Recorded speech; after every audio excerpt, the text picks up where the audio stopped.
Nous sommes ici devant le monument de la Renaissance, un monument qui a été construit par le président Abdoulaye Wade. Bon, c'est un monument qui symbolise la renaissance de ces continents, la renaissance de l'Afrique, pas seulement du Sénégal. Parce qu'on voit à travers ce monument un homme qui est à côté de sa femme, mais qui porte son fils et l'enfant est en train de pointer l'horizon.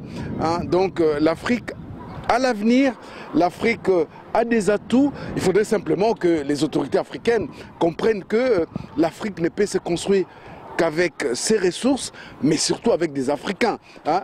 Il faudrait, comme nous sommes au Sénégal, que les produits, les ressources du Sénégal puissent d'abord profiter aux Sénégalais avant que ce soit pour d'autres peuples. Donc c'est vraiment essentiel qu'aujourd'hui, que nous soyons en cet endroit qui marque vraiment la renaissance, comme on le dit, hein, la renaissance de l'Afrique, et nous sommes sûrs et certains que la renaissance se fera. Parce que lorsqu'on voit ces jeunes générations, on se dit dans 10-15 ans, c'est eux qui vont représenter cette Afrique que nous voyons aujourd'hui, qui vont contribuer au développement, qui vont contribuer à ce que ces pays soient encore plus éclatants qu'on l'a vu tout au long de notre séjour. Alors, on va vous faire montrer les escaliers, tout ce qu'il y a là-dedans, et nous sommes là pour faire notre travail et personne ne va nous empêcher de le faire. Voilà.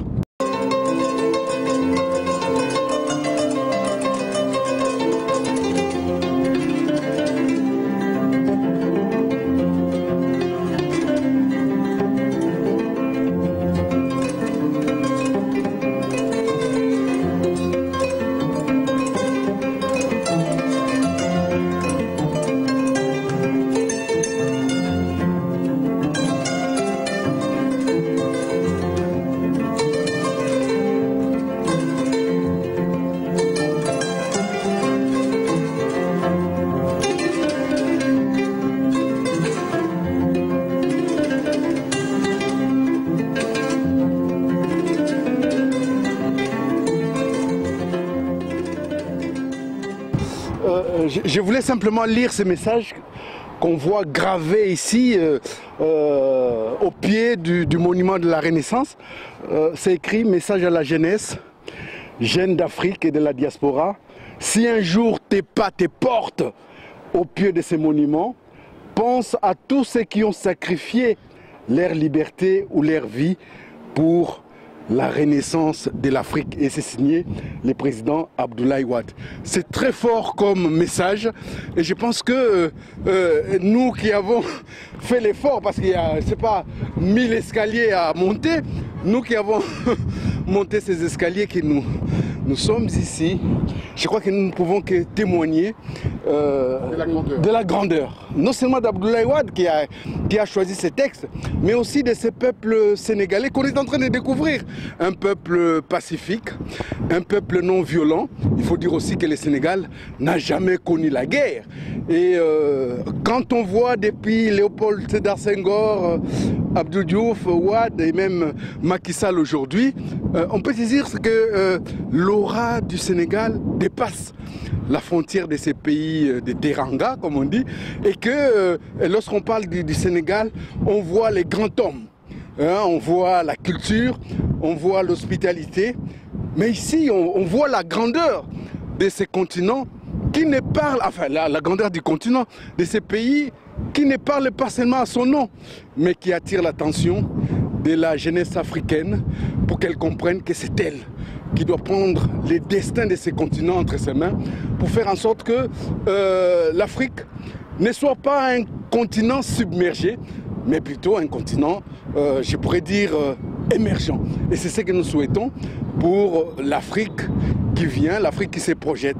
Voilà ce que je peux dire au pied de ce monument. Je ne sais pas s'il y a encore 800 marches à monter pour arriver là-haut, mais déjà ici, on peut se dire que c'est un parcours de combattants, mais qui vaut la peine d'être vécu. Voilà. Donc Roger, merci beaucoup à tous ceux qui nous suivent. Nous sommes vraiment en direct de Dakar, au pied du monument de la Renaissance.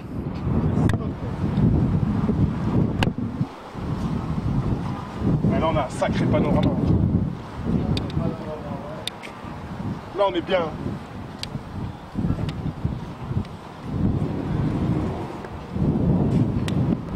Second. Okay.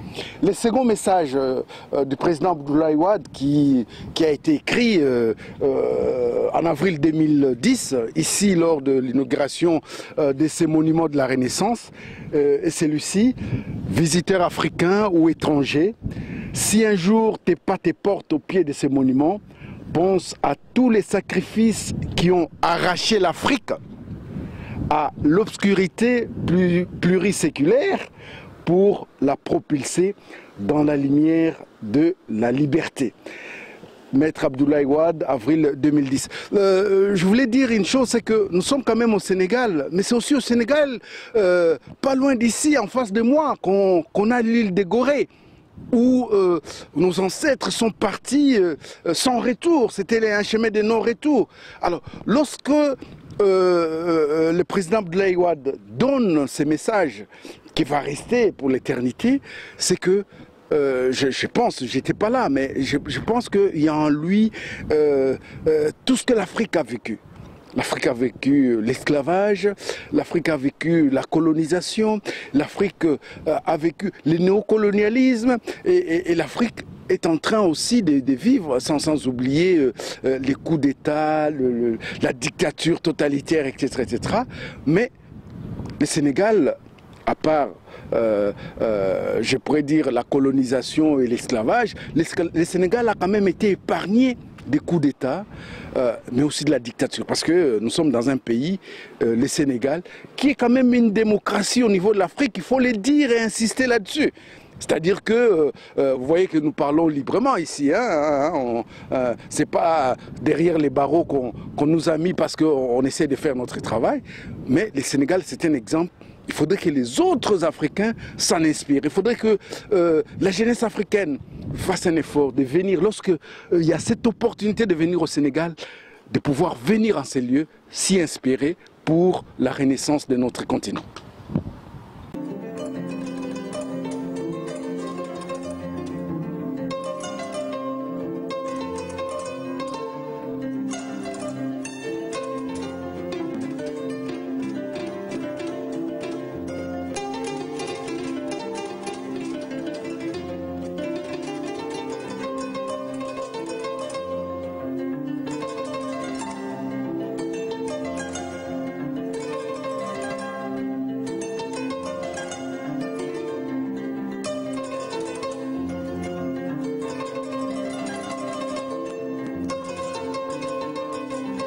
Vers ces images, on est en train de voir comment est-ce que le monument a été construit.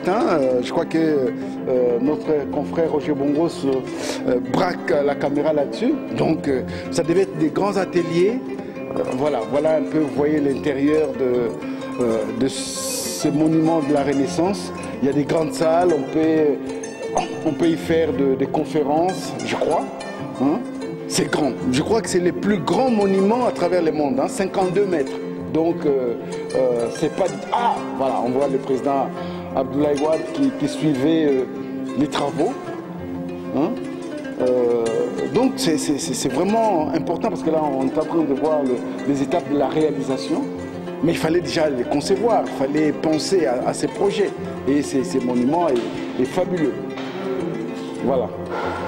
Très, très bien. Voilà. Donc, voilà, là, c'est le monument qu'on peut voir sur l'île de la Gorée. Comme je vous disais tout à l'heure, que lorsqu'on vient au Sénégal, on n'est pas passer par l'île de la Gorée, parce que c'est là où tout commence, cette porte de non-retour où des milliers d'Africains étaient vendus comme de bêtes de somme, où les conservateurs nous disaient même que ceux qui n'avaient pas 60 kilos, ils étaient gavés comme des oies, pour que après 3 mois qu'ils aient 60 kilos afin d'être mieux vendus.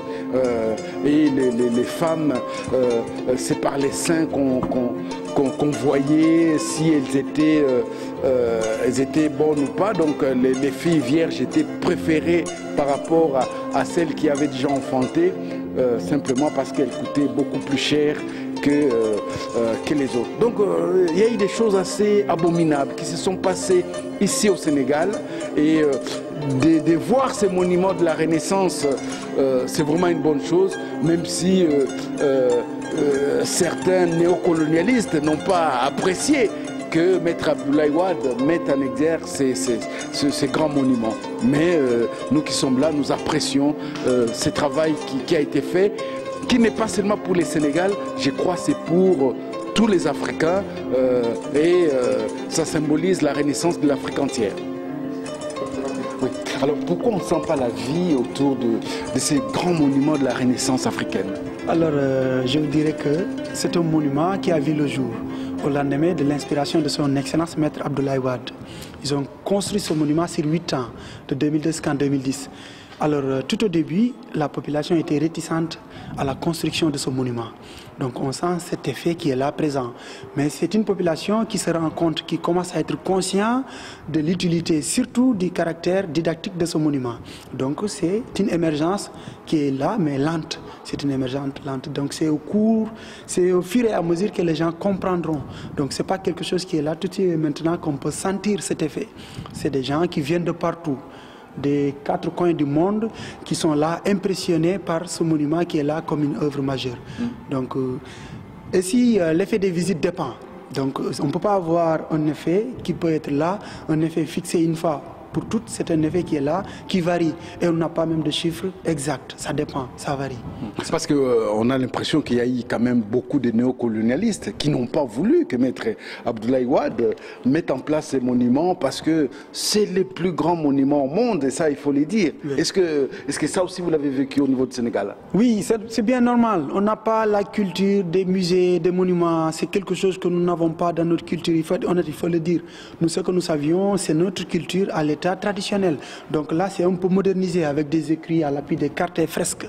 Donc c'est bien normal. Même vous connaissez, même la Tour Eiffel, c'était pas évident tout au début. Donc les gens étaient réticents. Donc une œuvre majeure, une œuvre, un bijou, c'est trop long. C'est au lendemain, c'est la postériorité qui jugera. C'est comme ça. Donc c'est pas pour tout de suite. C'est après que les gens se rendront compte que ça, c'était une œuvre majeure. Mais au début, les gens n'ont pas compris. Il y avait des problèmes sociaux, donc il fallait régler ces problèmes-là. Mais maintenant, les gens commencent à comprendre. Il y a la tradition orale, la littérature, il y a tout. Donc ça n'a pas son prix. Mais alors, le fait que le Sénégal soit quand même un pays laïque, mais où la population est musulmane, enfin, est-ce que on sait que dans la culture et dans la tradition musulmane, on ne représente pas l'être humain, on n'adore pas les sculptures et tout ça. Est-ce que ça aussi, ça n'a pas contribué à un peu amoindrir l'image de ce monument? Non, je ne dirais pas ceci, parce que dans le monument, qu'est-ce que nous avons? Nous avons les figures historiques. Nous avons le schéma du commerce triangulaire. Donc ça, c'est l'histoire, c'est le savoir, c'est ce qu'on apprend à la base, à l'école, ce qu'on apprend. Donc on a besoin de ces musées, on a besoin de maisons de culture pour stocker les données intactes, ce que nous avons.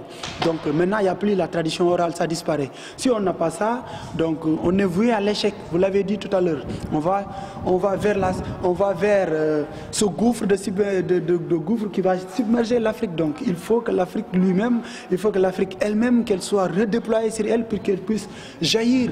Donc cette propulsion ne se fera pas sans nous. Donc on ne peut pas rester ici. Donc on a besoin de ces lieux. Donc c'est des lieux didactiques. Donc c'est des lieux d'inspiration. C'est des lieux extrêmement forts dont on ne peut pas se passer. Donc c'est des lieux par lesquels on a besoin de faire ce raccourci culturel pour pouvoir se replonger vers l'avenir. C'est ça. Et c'est la postériorité. On ne peut pas ne pas passer par ce milieu. Non, c'est pas ça. C'est parce que les Européens là, ils s'intéressent. Ah, mais l'Europe maintenant, c'est le temps de l'Afrique. Oui, mais ça, quand ce discours-là, on vous entend, les Européens viennent, ils vont vous financer, ils vont dire non, c'est un bon projet. Moi, en tant qu'Africain, je ne suis pas d'accord avec vous. Parce que s'il n'y a pas ces enfants-là, maman, qui partent. Tu es d'accord à ce que les enfants prennent les pirogues? Non, moi je ne parle pas de ceux qui meurent, mais pense à ceux qui passent, malgré les barbelés, tout ça, qui demain peut dire maman, tu es où? Je suis à Angor. Va à Western Union, là-bas, il y a un 100 €. C'est déjà quelque chose. Oui, j'en ai les Européens. J'en ai une qui est passée par là. Mais c'est ça, maman. Les Européens là qui viennent ici, mais ils vivent comme des pachas. Et nous, ils doivent nous empêcher d'aller là. ce discours que vous tenez là. Vous croyez que là-bas c'est l'Eldorado? Mais non, c'est pas ça. Ce n'est pas l'Eldorado. Parce qu'on nous montre nos enfants qui souffrent dans les asiles là. Ils n'ont pas de papier.